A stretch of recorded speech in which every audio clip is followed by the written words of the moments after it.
Good afternoon. Well, afternoon in our time anyway. And welcome back to For St. Pete's Sake, the official podcast of the Stonewall Democrats, where we deep dive into everything Democratic, political, in Pinellas County, the state of Florida, and beyond.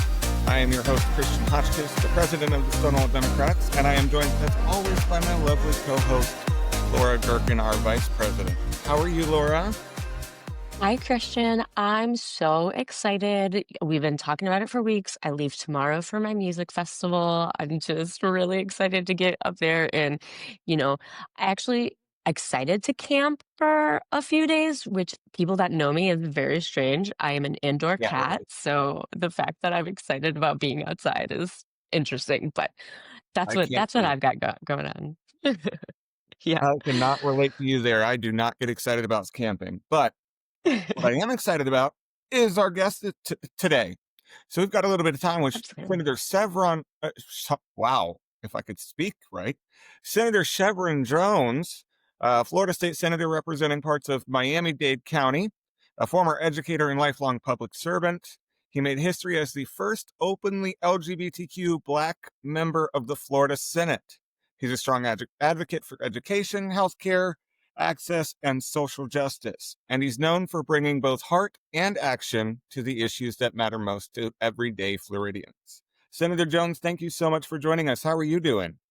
I'm doing well, Christian. I'm happy to be here with you and Laura. Thank you for having me. Absolutely. We're so thankful you could join us today. So let's dive right in. Let's go for it. I guess I'll go ahead with the first question here. Well, actually, no, I don't want to go with questions yet. I want you to give you an opportunity to introduce yourself, say a little bit about your background. Absolutely. Well, Shevrin Jones, 90% of the people call me Chev. My mom, we always have this running joke. While growing up, she used to always call me Chev. And of course, everyone else called me Shevrin. And then when I got into political office, everyone started calling me Chev. And now she calls me Shevrin now. So here we are with that. A total flip flop on that one. Total flip flop. Born and raised in Miami-Dade County, and I'm currently now representing the same area where I was raised, which is Senate District 34. I've been in the legislature now going on 13 years. Got elected at the age of 26, where I started in the House, where I represented HD 101. It was in the House while I was in the House is when I came out openly. And I'll never forget the day when I came out. Someone told me, "You'll never. This would be the last time you're able to elevate in office. So you would never win another election." And look at you now. And Laura, you heard, yeah, they didn't know. They didn't know, Christian. Laura, I said this on Saturday, and I mean it. And I tell people, tell me what I can't do, and I'll tell you what I can. I'll show you what I can do. And so I did. I ran, and I won, and now I get to serve in the Senate as the first openly LGBTQ person elected in Florida's history to the Senate.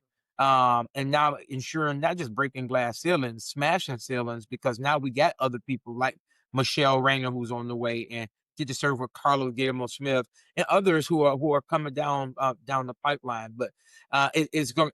I've realized now being in office, what it looks like, not to just build coalition and say you're doing it, but actually put action behind it so people can see you doing it. Precisely. And that's what we were talking about, a little bit ago before we hopped on, is that I love that our LGBTQ caucus on the state level is so diverse. Like Yeah. it's so real, and like you said, it's a true depiction of what Florida really is. Yes, it is. And we all speak differently, right? Because Mhm. my district is not Michelle's district is not Carlos, and Carlos' district is not mine. And Right. so we represent our districts, pretty well based off of Oh, yeah. what needs to happen and how we should speak. And I love, even when we get into spirited debates. Yeah, sometimes we're not all on the same topic, but it's okay. But we know we all fighting for the same cause. So you're right. Exactly. Exactly. That's incredible. I love that you have just, like you said, broken down barriers, broken those glass ceilings, and paved a way for people to come up behind you. You're showing people that it is possible. And you're showing the Mhm. haters that they can hate all they want, but we're still going to be here. We're still coming up. So that's amazing. I really appreciate you being here again. Thank you so much. Let's dive right into our questions. So, you've been a strong advocate for education, equity, and mental health access across Florida. What progress have you seen in these areas since taking office? And what do you feel still needs urgent attention, especially in communities like Miami or Pinellas County? Yeah. What I will say is that Florida was on a path in putting forth mental health, not just policies, but also resources when I was in the House. It was a strong moving force because there were a great deal of advocates, and still is, as myself and others, to be able to put those resources behind mental health for our young people, particularly putting them in within our class, within our schools of being qualified. But here's where it has started messing up. When the state of Florida started removing dollars from out of the public schools, and school systems now had to start looking at where they're going to eliminate fat, they automatically went to places like our counselors, to where the counselors were not just counselors anymore. Yeah. Counselors were now test administrators. Mm. Councils were now having to be administrators for behavior. And so they had to now spread them thin to where the individuals who were rightfully funded to to be able to be a resource to students, kids in the classroom, are now overwhelmed to be able to do it. Now, fast forward to what we have now. What we see now, when we look at where Florida is, our the dollars that we have and should have inside mental health for our young people and for people in general is not just farce. It is criminal of what and how we are funding mental health services here within the state. Yeah, I definitely think that the mental health struggle is just becoming more prominent, I think, as people are Exactly. more open about it, which is excellent. Obviously, Right. we don't want to stigmatize it as much as it has been in the past, but Exactly. it's just so obvious that we're not doing enough to take care of the people that we need, especially when you look at our homeless population, the Right. prevalence of mental health needs, and then the prevalence of those which are LGBTQ and youth, or Mhm. youth that have aged out of services. Yeah. And we don't have those gap services as much anymore. Yeah, I mean, those you're right. Those gap services don't exist, or they exist in very little numbers. But I also want to say that, unfortunately, my colleagues also they don't have a plan of what it looks like to ensure that there are more mental health programs within our schools Mhm. and within our communities. Even if they do, they're doing it and they're politicizing it. For example, look what happened the last session in putting pastors in schools. I Mhm. mean, that is not, and they wanted to equate that. Well, this is an opportunity for it to be a resource for individuals to for mental health. Well, if I don't want if I was a parent and I'm Christian, but if I wasn't a Christian, say I'm atheist, I don't Mhm. want my child speaking to a pastor, or say I'm Jewish. I don't want my child speaking to a pastor. So I think they have the wrong idea of what it means to service our young people, and they're trying to do it in pushing an agenda. But in reality, the question is, do they really want to address the real issues of mental health and not stigmatizing it and not attaching it to the LGBTQ community or our trans community and saying that these are individuals who need mental health services? No, if you're serious about funding mental health, then fund mental health for people. Mhm. Exactly. Absolutely. Exactly. Go ahead, Laura. So, Florida is often at the center of national conversations, and right now there's a lot of that around LGBTQ rights and representation. You've been a trailblazer as the first openly gay senator in Florida. So, how do you balance that right for inclusion with the need to work with people across the aisle, since we've got a super majority of Yeah. Republicans? I'm gonna be honest with you. It is difficult. It's difficult. Um, and I know some of my colleagues, they get on my case often because they say that I play too much with the Republicans, like on the floor and different things of that nature. And I don't consider that I don't, and it's not the fact that I consider them friend in that nature, right? I do consider you colleague. And when I disagree vehemently. And anyone who has ever followed how I operate just like that. And I also make it clear that when I show up as my full self authentically, I didn't learn that until I got into the Senate. Mhm. Because if I could be transparent, I was still trying to battle with how do I serve in the type of district that I serve in, and also what people see me as. But it wasn't Mhm. until I went to a conference and I heard someone say, when you become okay with it, you give everybody else permission to do the same. Okay. And that's how I began to show up in these spaces where I'm like, I have just a right to be here, just like you have. So Absolutely. I'm going to put my full self and my community in front of everything. And to lead to your question, what that has allowed me to do is to work alongside these individuals for the greater good of my community, but I'm gonna call you out on your bullshit. And I'm gonna hold you accountable to how you move. Mhm. Because what I'm not going to do is I'm not interested in respectability politics. I will say that. But I am big on I'm going to address you as an adult in the room since you want to be the child. And with the hopes that you all will see that not only am I trying to build a bridge, but even if I build this bridge, it is with individuals in mind to humanize not just who I am, but the people who I also serve. And that's why, and I move like that in mind that I believe has helped me. Now, everyone don't agree with it, right? Some people think, listen, it seems like too wishy-washy. It works for me. The one thing no one can ever question me on is if you're about to come after a community, Black, LGBTQ, you go down the list of marginalized community, or you can bet your bottom dollar I'm streets down Mhm. Mhm. because that's just who I am. Exactly. Absolutely. And we need those powerful advocates in the state legislature, especially right now, because there's a lot going on. So again, Yeah. thank you for being that advocate and, working Appreciate you, with other Christian. people, working with the Democratic caucus up there. It's really, really important. And we appreciate you for it. Thank Um, you.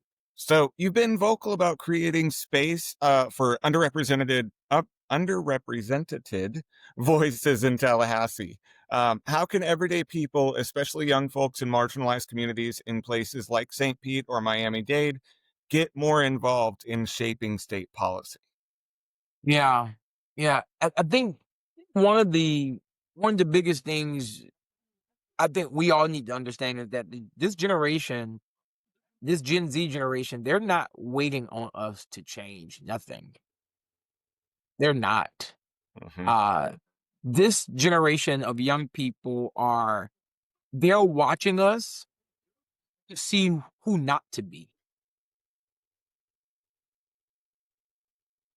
I think that the one way that we could begin to get young people involved in this day and age, I think we're going to have to take a more humble approach and stepping back and listening. Mhm. Listen to this. These young people have seen 2020, we had a health crisis that they were a part of. Some of them went through it through high school, but then it carried over into a financial crisis. And then it has now bled over into this political division and unrest that we have in the country. With all that together, you have a generation that is trying to look for direction. Hmm. And so our communication with them is not just us doing politics as usual. And I'll be honest with y'all, if we think for 2 seconds that normal is coming back, we have lost our damn minds. Hmm. So which means that we can't move how as normal used to be. We Hmm. can't campaign as normal used to be. And we have to make sure the people who we are moving along in leadership understand not just that we're not there anymore, but who are willing to fight the fight for this time that we are experiencing in this country.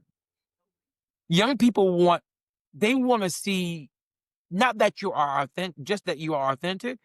They want to see that you are real.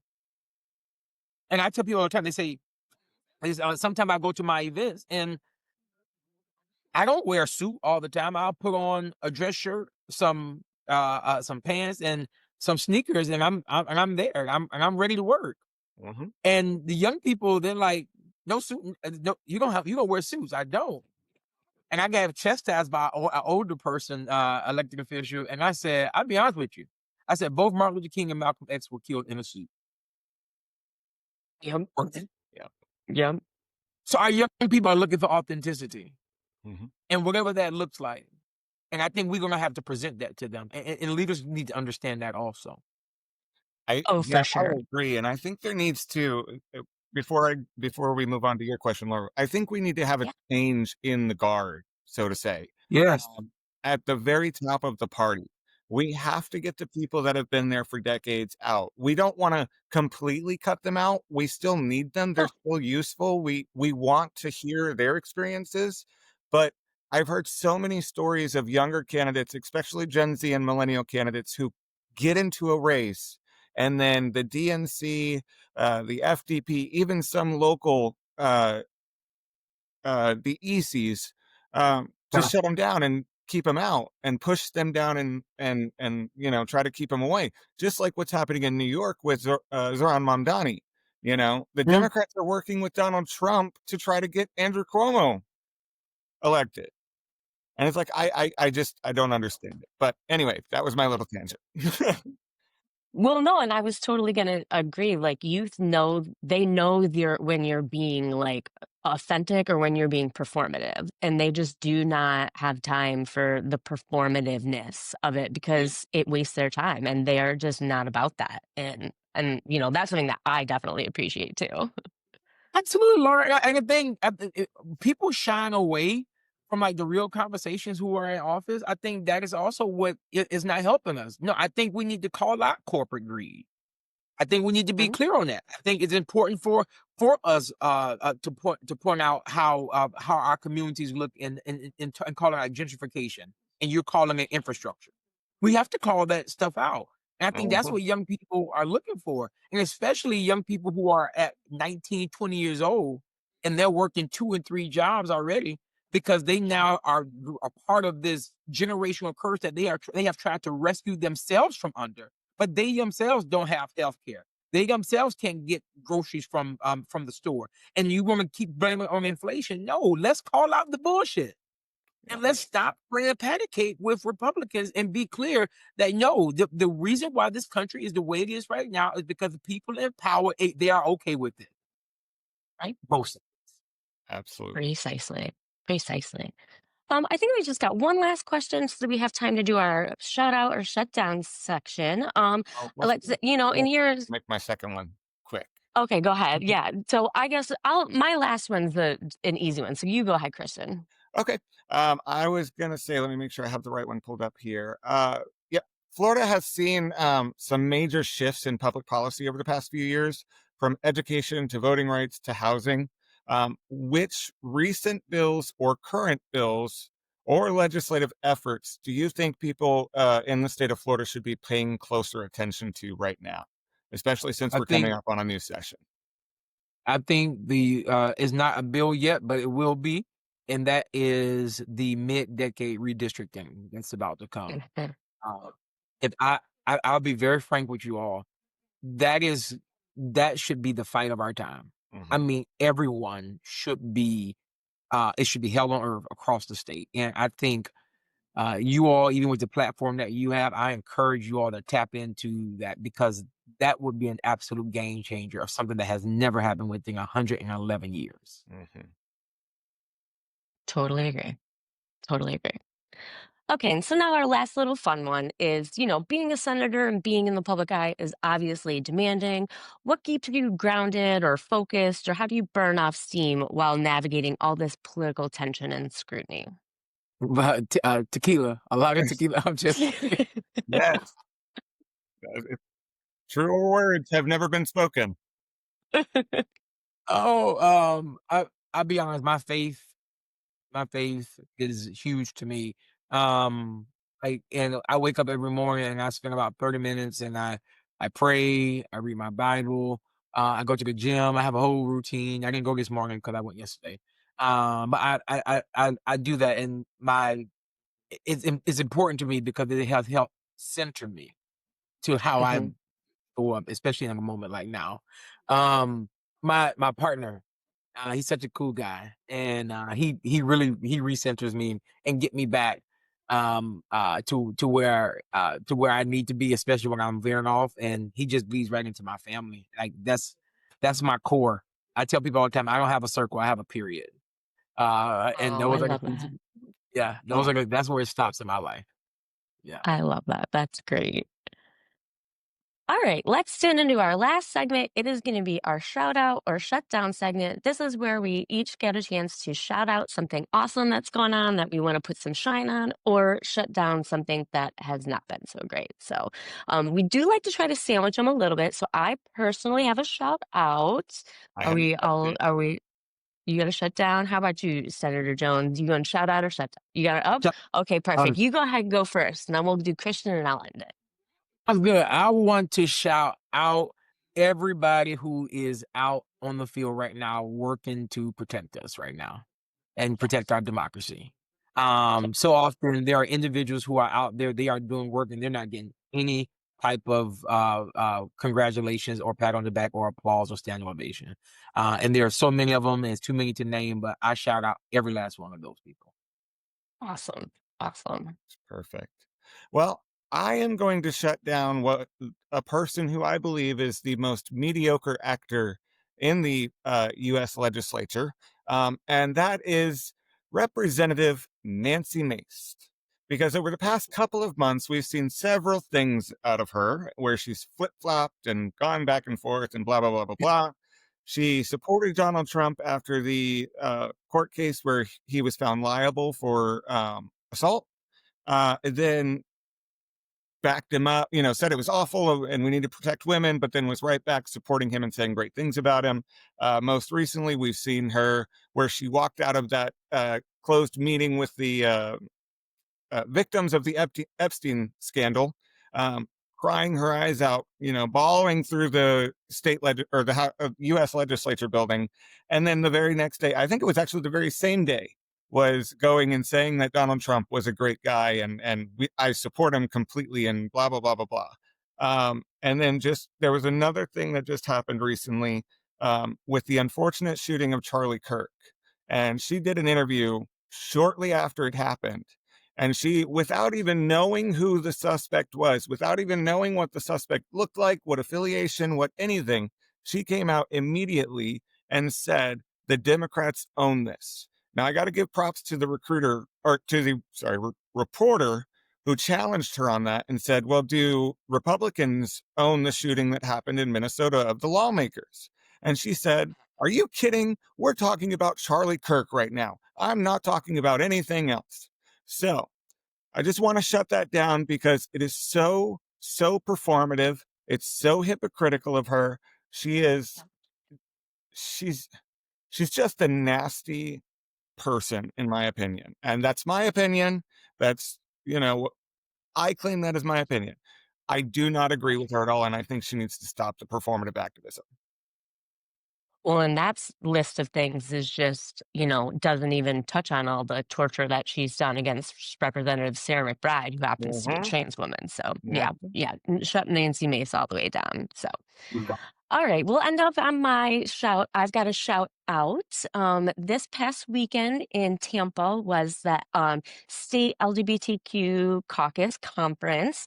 Senator Jones was there, and I got to go as well. And so I definitely want to shout out specifically Josh Caswell, who is one of the on the board of the LGBTQ caucus, and he helped put that together. That was his baby, and I just want to shout that out. It was a really great weekend, and thanks everybody for coming and awesome work to our board. Yes, absolutely. It was incredible. Well, that does come to our time. Unfortunately, we have a little bit shorter of an episode today because Senator Jones has to get back to work.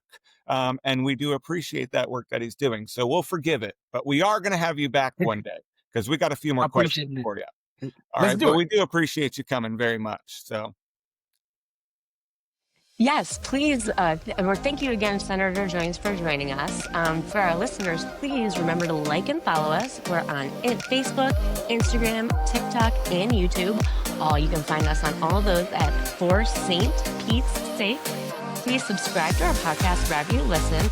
And if you can leave a rate and review, that would help us promote the podcast as well. We'll be back next week with more stories from the people doing hard work to make our community better. Until next time, for St. Pete's sake, keep pushing for change.